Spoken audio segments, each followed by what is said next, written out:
सुबह का माहौल देखने में बिल्कुल सामान्य था, लेकिन हवा में एक अजीब सी बेचैनी तैर रही थी। घर के अंदर हर कोई अपनी अपनी तैयारी में लगा था। तभी अचानक फोन की घंटी बजती है। फोन उठाते ही दूसरी तरफ से घबराई हुई लेकिन सख्त आवाज सुनाई देती है। हाँ बाबू, जल्दी रेडी होकर निकल। और सुन, सौरभ को भी बोल दे कि माया को साथ लेकर तुरंत पहुंचे। आवाज इतनी गंभीर थी कि सुनने वाला एक पल के लिए बिल्कुल शांत हो गया। उसने घबराकर पूछा, लेकिन बात क्या है? अचानक इतनी जल्दी क्यों बुला रहे हो? तभी जवाब आता है, मुझे लग रहा है कि कुछ बहुत बड़ा होने वाला है। यह सुनते ही उसके चेहरे का रंग उड़ जाता है। वह दोबारा पूछता है, क्या होने वाला है? साफ साफ बताओ। लेकिन सामने वाला सिर्फ इतना कहता है, जो हमारे बच्चों को स्कूल में बुलाया गया है ना, उसके पीछे सिर्फ एक मीटिंग नहीं, बल्कि एक बहुत बड़ी चाल छिपी हुई है। और मुझे पूरा यकीन है कि हम सब उस जाल में फंस चुके हैं। इतना सुनते ही कमरे में मौजूद सभी लोग एक दूसरे का चेहरा देखने लगते हैं। किसी की समझ में नहीं आता कि आखिर ऐसा क्या हो गया है कि अचानक सबको इस तरह की चेतावनी दी जा रही है। सौरभ घबराकर कहता है, भाऊ, आखिर तू कहना क्या चाहता है? बच्चों को स्कूल बुलाया है तो जरूर किसी जरूरी काम के लिए बुलाया होगा। इसमें साजिश कहाँ से आ गई? लेकिन दूसरी तरफ से सिर्फ एक ही जवाब मिलता है, तू ज्यादा सवाल मत पूछ, बस तैयार होकर जल्दी पहुंच। अगर मेरी आशंका सही निकली तो आज बहुत बड़ा खेल होने वाला है। फोन कटते ही पूरे घर का माहौल बदल जाता है। अभी तक जो लोग आराम से बैठे थे, अब उनके चेहरों पर डर साफ दिखाई देने लगता है। भार्गवी अपने बच्चों की तरफ देखती है, जो मासूमियत से तैयार हो रहे होते हैं। उन्हें क्या पता कि आज का दिन उनकी जिंदगी का सबसे कठिन दिन बनने वाला है। भार्गवी के दिल में एक अनजाना डर बैठ जाता है। वह सोचने लगती है कि आखिर स्कूल में ऐसा क्या होने वाला है जिसके लिए इतनी बेचैनी हो रही है।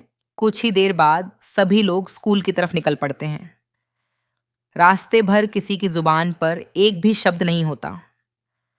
हर कोई अपने अपने मन में अलग अलग सवालों के जवाब ढूंढ रहा होता है। जैसे ही वे स्कूल के पास पहुंचते हैं, वहां का नज़ारा देखकर सभी के कदम अचानक रुक जाते हैं। स्कूल के बाहर कई गाड़ियां खड़ी होती हैं। चारों तरफ भारी सुरक्षा का इंतजाम दिखाई देता है। कई मजबूत कद काठी वाले लोग पूरे परिसर में फैले हुए खड़े हैं। ऐसा लग रहा था मानो किसी अपराधी को पकड़ने की तैयारी हो, न कि बच्चों की मीटिंग होने वाली हो। सौरभ हैरानी से इधर उधर देखता है और धीरे से कहता है, भाऊ, तेरी बात सच निकली। यहां तो सचमुच पूरी की पूरी फोर्स खड़ी है।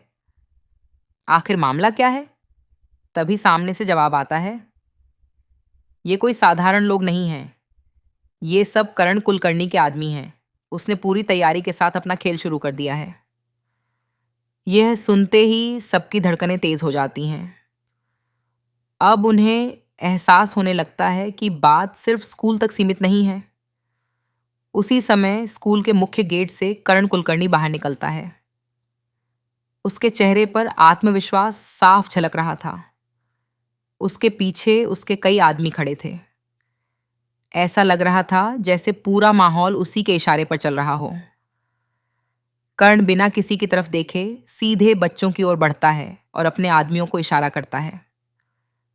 अगले ही पल दो आदमी बच्चों को अपने साथ लेकर आगे बढ़ने लगते हैं। यह देखकर भार्गवी घबरा जाती है। वह दौड़कर बच्चों के सामने खड़ी हो जाती है और तेज आवाज में पूछती है, रुकिए, मेरे बच्चों को कहाँ लेकर जा रहे हैं आप? कर्ण बिना रुके बेहद ठंडे अंदाज में जवाब देता है, पुलिस स्टेशन, इनके बयान दर्ज कराने। यह सुनते ही वहां मौजूद हर व्यक्ति सन्न रह जाता है।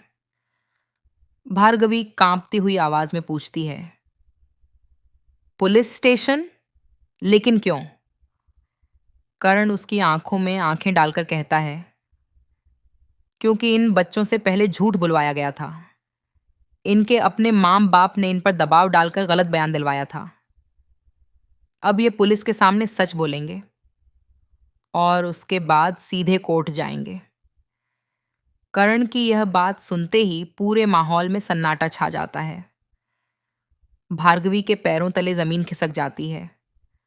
उसे समझ ही नहीं आता कि आखिर यह आरोप अचानक कहाँ से आ गया।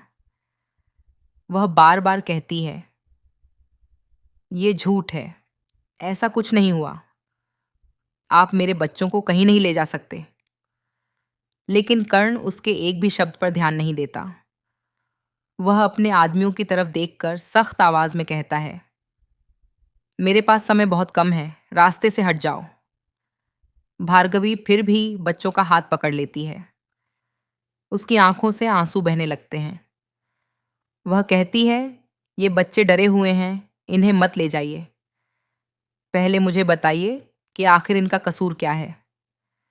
लेकिन कर्ण के चेहरे पर कोई भाव नहीं आता। वह मुस्कुराकर कहता है, कर्ण कुलकर्णी जो कहता है वही होता है और आज भी वही होगा। इतना कहकर वह अपने आदमियों को आगे बढ़ने का इशारा करता है। तभी शिव प्रसाद देशमुख वहां पहुंच जाता है। कर्ण उसकी तरफ देखकर आदेश देता है, शिव प्रसाद, इन सब पर नजर रखो, कोई भी बीच में आया तो उसे तुरंत रोक देना। अगले ही पल कर्ण के आदमी पूरे परिवार को चारों तरफ से घेर लेते हैं। माहौल पूरी तरह तनाव से भर चुका था। किसी को समझ नहीं आ रहा था कि अगले ही पल क्या होने वाला है।